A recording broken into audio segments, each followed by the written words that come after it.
Panginoon, alam kong darating ang mga idinadasal ko sa iyo.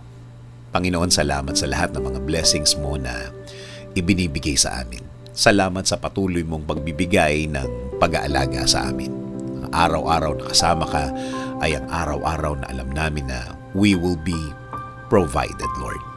Alam po namin ang sitwasyon ngayon ay problemado pero hindi kami sa sitwasyon namin nakatutok, kundi sa inyo na, Panginoon namin, na kayang magbigay ng mga pangangailangan namin, Lord.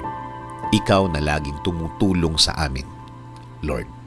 Alam namin na hindi na magtatagal ang aming sitwasyon at makikita at marireceive na namin ang mga bagay na ipinagdadasal namin na magbabago ng aming mga kinakaharap ngayon.